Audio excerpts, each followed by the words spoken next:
There is a question that followed little Richard from the wooden pews of a Pentecostal church in Macon, Georgia, all the way to the largest stages on earth. A question that no hit record could answer, that no roaring crowd could silence, that not even God himself seemed to resolve cleanly or quickly. The question was not whether he was talented. That was never in doubt. The question was whether the talent itself was holy or unholy, whether the thing burning inside him, the thing that made audiences lose their minds, that made grown men and women weep and scream and dance in ways their bodies had never moved before, was a gift from above or a temptation from somewhere much darker. He spent his entire life trying to answer that question, and the journey he took in pursuit of that answer produced some of the most incandescent music in human history, and some of the most private, unwitnessed suffering. This is not simply the story of how little Richard became famous. Fame is the easy part of the story. This is the story of what he was before the fame, what he carried inside it, and what it cost him to be the exact person he was born to be in a world that could not entirely decide whether to celebrate him or condemn him. Because the boy who would one day stand at a piano and rewrite the rules of popular music was first, before anything else, a child of the church. And the church never entirely let him go. Macon, Georgia in the early 1940s was a city that ran on two parallel systems of meaning. There was the visible world, the streets, the storefronts, the Jim Crow signs, the careful geography of who could go where and sit where and be treated as what. And then there was the world inside the black church, where those external hierarchies dissolved into something older and more powerful. Inside those walls, a person was not defined by what the street said about them. They were defined by their relationship with God, their voice in the congregation, the Spirit moving through them. Richard Wayne Penniman was born into both of those worlds on December 5, 1932, the third of 12 children born to Bud and Leva Mae Penniman. His father was a man of contradictions, a church deacon who also operated an informal bar called the Tippin' Inn, a man who held the sacred and the profane together under the same roof without apparent conflict, though the conflict was there, running beneath the surface of everything. His mother was the warmth in the household, patient, devout, steady in the way that certain people are steady, as though they have made a private agreement with difficulty and decided not to be broken by it. The Penniman household was crowded and loud and alive with the textures of survival, the smell of cooking, the sound of children, the presence of neighbors, the rhythm of a community holding itself together through faith and proximity. Richard absorbed all of it. He was a child of extraordinary sensitivity, capable of reading rooms and people with an accuracy that went beyond his years. He noticed things, he remembered things, and from very early on, he understood that the thing that happened in church, that particular alchemy of music and spirit and collective human longing, was the most powerful force he had ever encountered. He sang in church before he could fully understand the words. His voice was remarkable even then, unusually large for a small child, capable of reaching registers that made adults pause and look. The congregation noticed. His family noticed. The music was clearly inside him in a way that it was not inside most people, and in a Pentecostal church where the presence of God was understood to manifest through voice and body and spirit, a voice like Richard's was considered a sign, but Richard himself was already complicated in ways that the church did not quite have language for. He was different. He knew he was different. In a world that policed difference with extraordinary vigilance, particularly the kind of difference he embodied, this knowledge was not a comfort. It was a source of ongoing, low-grade terror that he learned early to transform into performance. If you could make people laugh before they could make you afraid, you had a kind of power. If you could hold an audience's attention completely, the attention itself became a form of protection. He performed constantly. On street corners, in the family home, for anyone who would watch. He imitated the gospel singers he heard in church and on the radio. He exaggerated their mannerisms, their gestures, their vocal ornaments. Not to mock them, but because exaggeration was the language his body naturally spoke. Everything he did was slightly larger than life, slightly more than what the moment strictly required. He could not help it. It was simply how he was built. And that was where the tension began, between the church that had made him and the something else inside him that the church had not made and did not entirely approve of. The Pentecostal tradition that shaped Richard's childhood was not a tradition of moderation. It was ecstatic, physical, uncontained, a form of worship that understood the body as an instrument of the divine, that expected God to move through people visibly and loudly and sometimes chaotically. In that sense, Richard's theatrical nature was not foreign to the church. The church had in some ways created it. But the church also had limits, and Richard, even as a child, kept running into those limits. The expressiveness that was welcome in a gospel context, the movement, the volume, the full-body investment in the music, began to look different when it appeared in other contexts, when it was connected to other things, when it carried implications that the church found troubling. He was drawn to the worldly musicians who passed through Macon. The rhythm and blues players, the blues singers, the performers who operated in the clubs and dance halls that the church considered fallen territory. He listened to them the way he listened to gospel, with his whole body, with complete attention, absorbing every technique and every trick. And he heard something in that music that he also heard in gospel, the same raw human longing, the same need for release, the same deep reaching towards something that ordinary daily life could not provide. To Richard, the line between the sacred and the secular was permeable in ways that the church insisted it was not.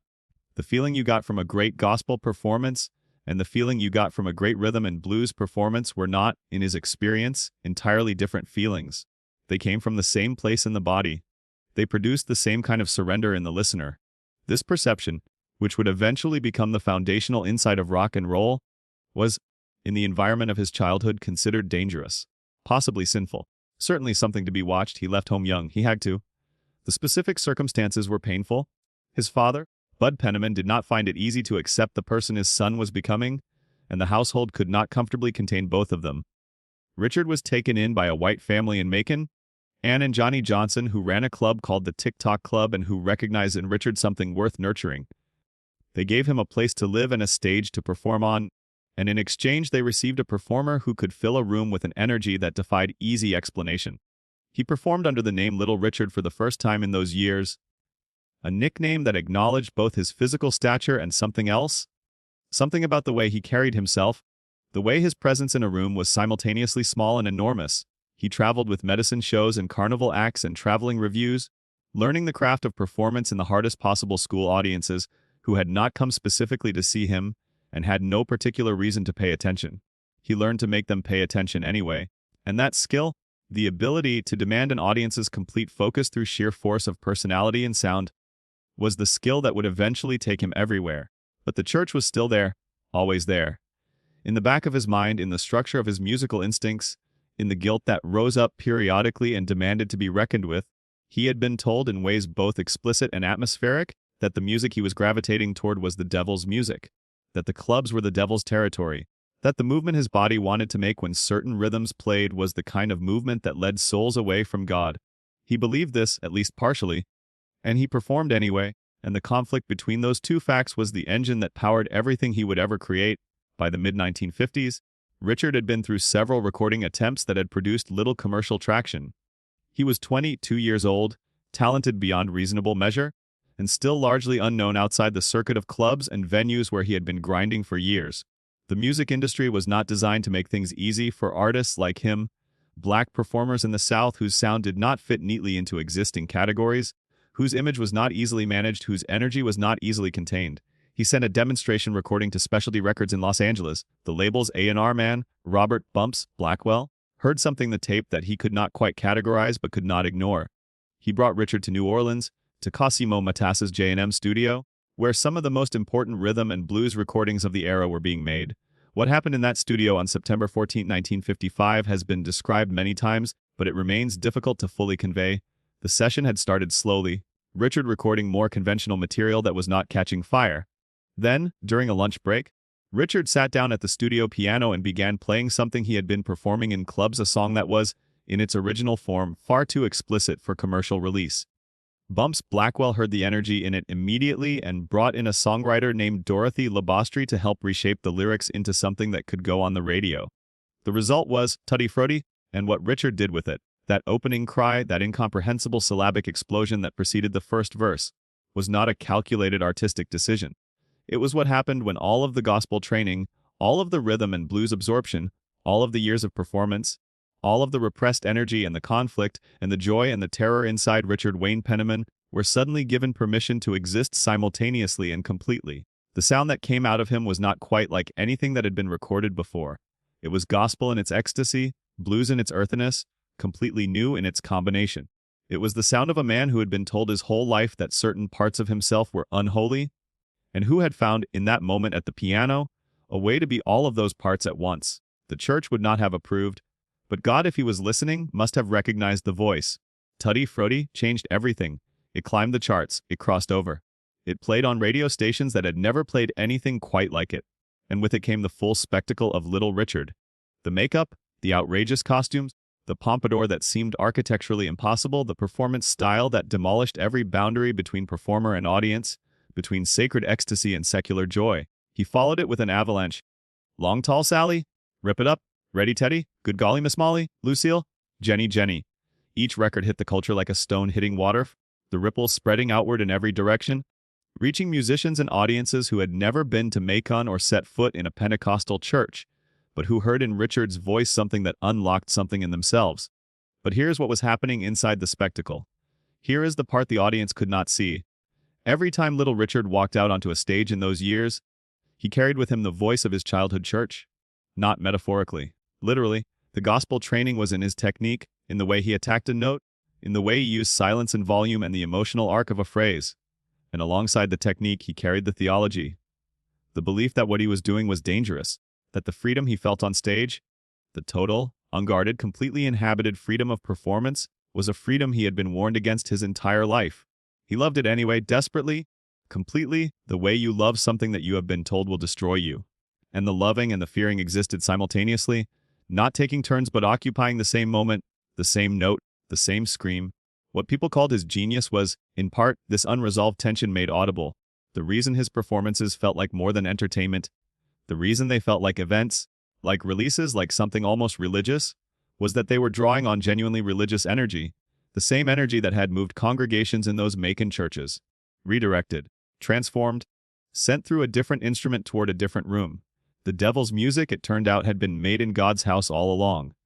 The question was not whether the music was powerful. The question was what the power meant. And that question followed Richard into every success, every sold-out show, every recording session, every moment of public triumph. He was becoming one of the most famous performers in the world. His records were selling in numbers that seemed impossible for a black artist from the South in the 1950s. He was appearing in films. He was touring constantly, playing to audiences that ranged from the deeply converted to the simply curious. He was surrounded by musicians and managers and fans and all of the human machinery that grows up around fame. And yet, the church was still there, not as a comfort, exactly, as a demand, a persistent, unanswerable demand that came in the quiet moments. The moments after the show, in the back of a car moving between cities, in the hotel rooms that all looked the same, asking whether this was right, whether the thing he was doing with his body and voice on those stages was acceptable in the eyes of the God he had been raised to fear and love simultaneously. He had been told that the body itself was a site of spiritual danger. That certain kinds of movement, certain kinds of music, certain kinds of self-expression were invitations to something dark. And the music he was making, the performances he was giving, they were built entirely on the body, on the hips and the hands and the voice and the sweat and the absolute physical totality of being present in a performance. Nothing about it was restrained or carefully managed. It was all of him, all the time, as completely as he could give it. He gave people songs to gather around, even as the gathering itself tormented something inside him. The warmth in the music did not always mean life felt warm. What people called liberation often felt, to the person providing it, like a much more complicated thing. The tension escalated through 1956 and into 1957, not in any way that was visible to audiences or the music press from the outside. Little Richard looked like a man at the height of his powers, unstoppable, exuberant, completely in command of whatever room he occupied. But inside, something was building. The gospel boy and the devil's pianist were no longer managing a quiet coexistence. They were in open conflict. And then came the night that the conflict broke the surface entirely. It was not a single moment, it was an accumulation, but the accumulation found its breaking point in 1957, in circumstances that felt, to Richard, unmistakably like divine intervention. He was in Australia on tour. The shows had been extraordinary. Audiences who had heard the records but never seen the live performance confronting the full reality of Little Richard on stage, which was always somewhat overwhelming for first-time witnesses. He was performing at the top of his ability. He was also, by his own account, experiencing a growing sense of spiritual dread, a feeling that the life he was living was moving further and further from the life he was supposed to be living. The specific theological trigger varied in different tellings, but the essential experience was this: a confrontation with mortality. A moment, on a flight or near one, or under circumstances that felt to Richard like the hand of God intervening directly in his physical safety, that stripped away everything external and left him face to face with the question he had been running from his entire adult life. If this was the end, what would he have been? A man who had taken the gifts he was given, the voice, the musical instinct, the capacity to move people, and use them in service of something his God considered profane?